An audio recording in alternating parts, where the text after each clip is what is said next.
Good morning, everyone. Thanks for visiting my YouTube channel this morning. I today thought that I would share with all of you a skill or a tool or whatever you want to call it that I had learned in my women's group way back at the beginning of this journey.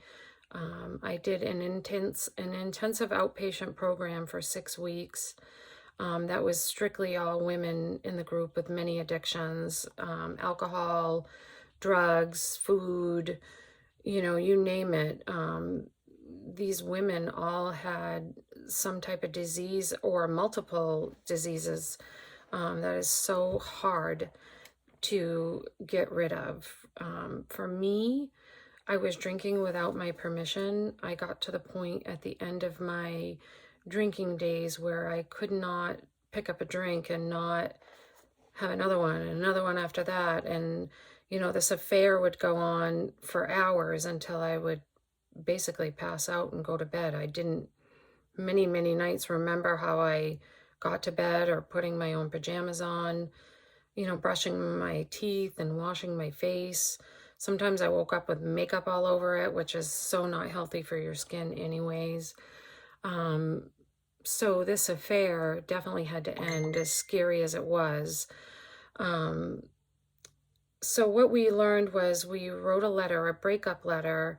And I say I broke up with my boyfriends. I broke up with a tall blonde and a very bold redhead.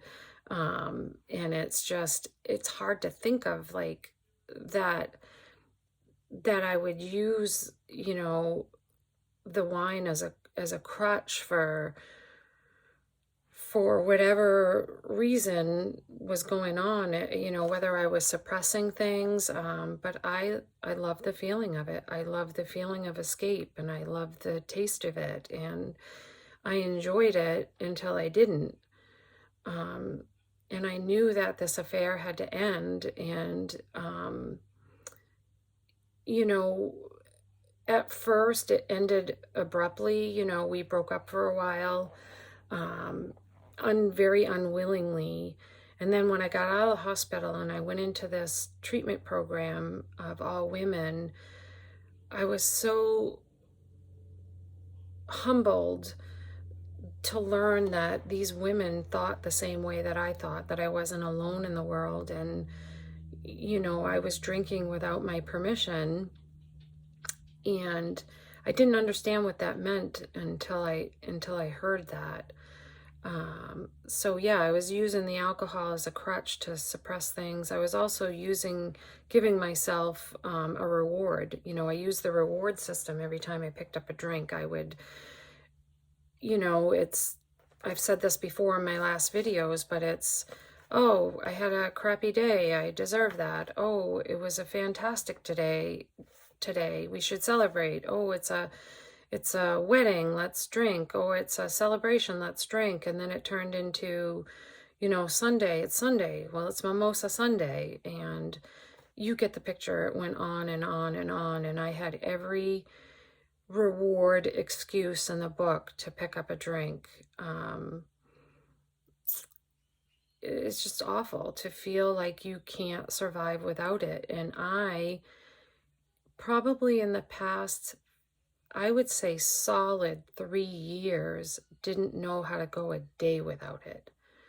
I didn't drink all day. I didn't drink at work, but boy, when that clock struck and, when it was time for me to leave, whether I left at 5 or at 6 or at 7 or whenever I got out for the day, I couldn't make it past a variety store, a little Irving, and go in and buy alcohol and hide it.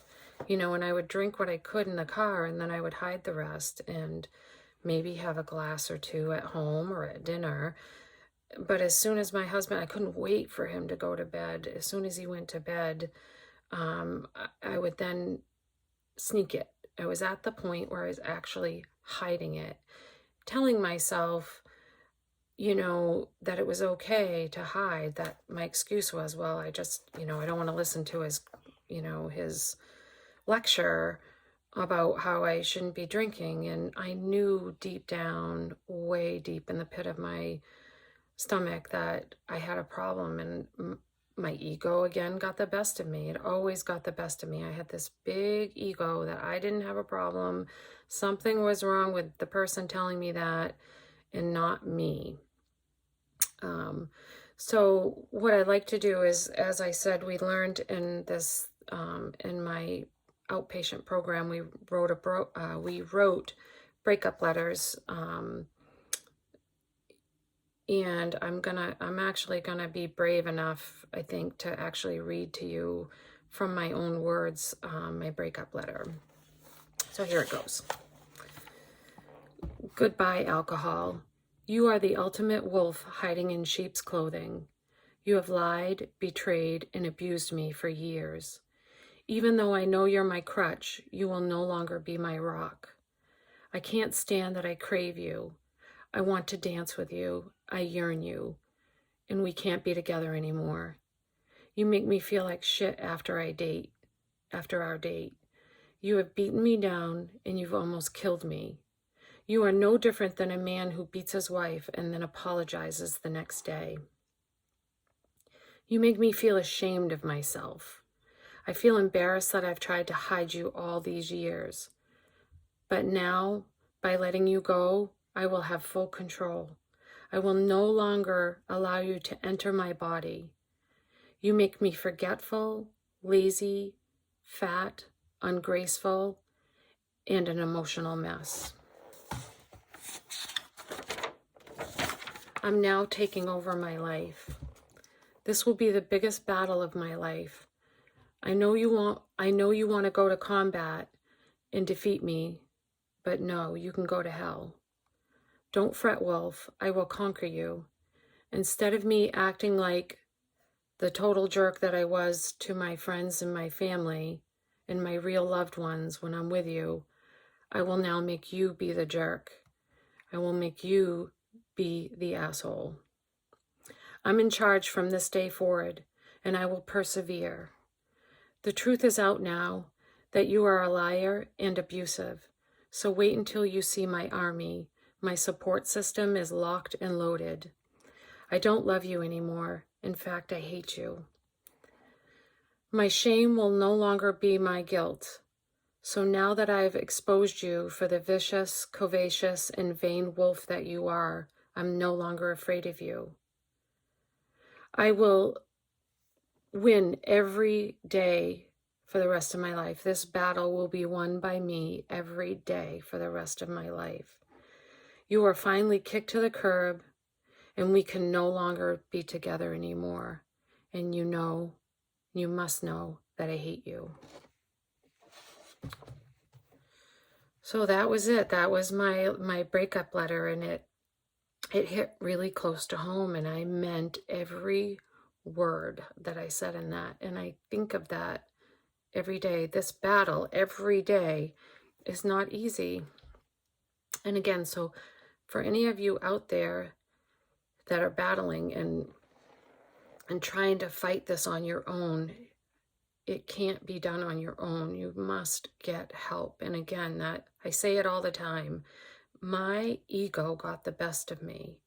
And I, on my own, was a person that was not willing to give up and surrender on my own.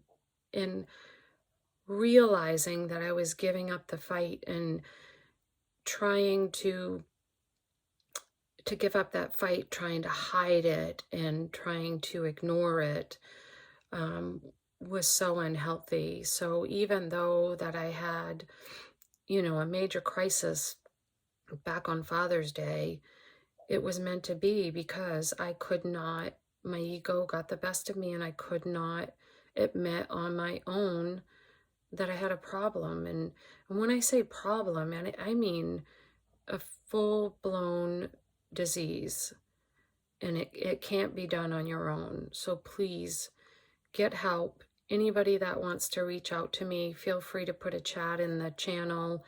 And you can also email me at addictedtobeingsober@gmail.com. Many, many resources out there. Hopefully my candidness and my rawness helps somebody reading this to you today, and that's it. So I hope anybody out there that is listening has a happy, safe, sober Sunday, and love you all.